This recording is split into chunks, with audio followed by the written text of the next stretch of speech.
Ya, jadi kita tidak boleh memastikan siapa saja ya, tidak boleh.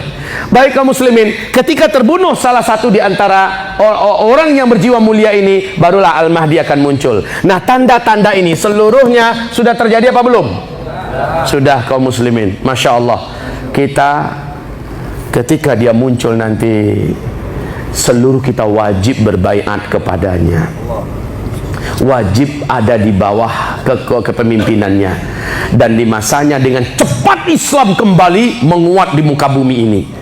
Di masanya nanti Islam kembali ditakuti dan disegani, dihormati dan dirindukan, dicintai. Di masa Al-Mahdi. Nah, beliau nanti yang akan memimpin kita sampai turun Nabi. Dialah yang akan memimpin kita untuk melawan Dajjal. Sampai pada akhirnya di masa-masa aman, beliau diangkat resmi menjadi khalifah umat Islam. Di masa-masa aman. Pembahasan kita sampai jam 10 ini ke titik Imam Mahdi. Saya sudah sampaikan tadi, tidak mungkin kita akan menyelesaikan pembahasan ini terus kecuali memerlukan tambahan waktu. Jika Bapak tidak puas dan wajib tidak puas, tolong buka YouTube, buka Uzma Media TV Channel, lengkap uraian saya ada di sana. Uzma apa? Uzma Media TV Channel, ya, silakan dibuka. Uzma Media TV Channel. Banyak sekali Pak, apalagi tentang Dajjal. Tentang Dajjal, fenomena Dajjal ini musibah terbesar di akhir zaman. Puncak pembahasan akhir zamannya harusnya Dajjal. Harusnya Dajjal. Dan inilah yang harus Bapak Ibu hati-hatikan.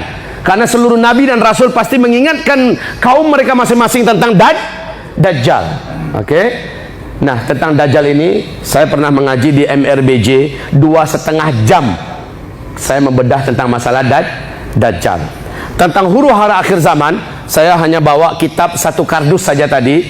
Tentang inilah Al-Mahdi. Maka seluk-beluk akhir zaman bisa didapatkan dalilnya, hujahnya, keterangan-keterangan rincinya, dan bagaimana cara kita mengantisipasinya. Silakan didapatkan di kitab itu nanti.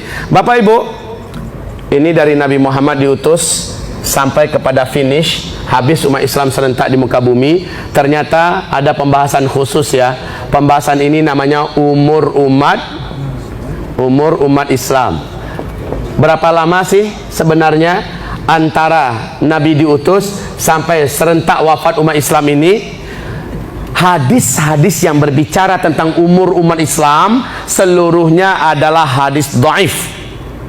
Hadis dhaif, tapi ada adabnya. Hadis dhaif tidak boleh kita membina akidah di atas hadis dhaif. Hadis dhaif tidak boleh dijadikan dalil dan hujah dalam urusan usuluddin. Tapi hadis dhaif boleh dipakai dalam urusan fadail a'mal. Boleh. Makanya kitab-kitab yang dipakai oleh sahabat-sahabat kita seiman yang ada di Jamaah Tabligh, kitab Fadail Amal, kalau di dalamnya pun ada hadis dhaif, sah.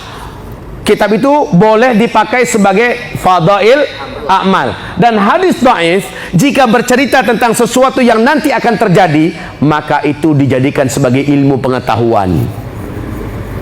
Hadis dhaif tidak boleh ditolak dan dibuang. Kenapa? Ini masih perkataan Rasulullah yang mulia sallallahu alaihi wasallam. Dan Nabi berkata di dalam hadis riwayat Abu Daud, umur umatku adalah umur umat Yahudi dikurangi dengan umur umat Nasrani.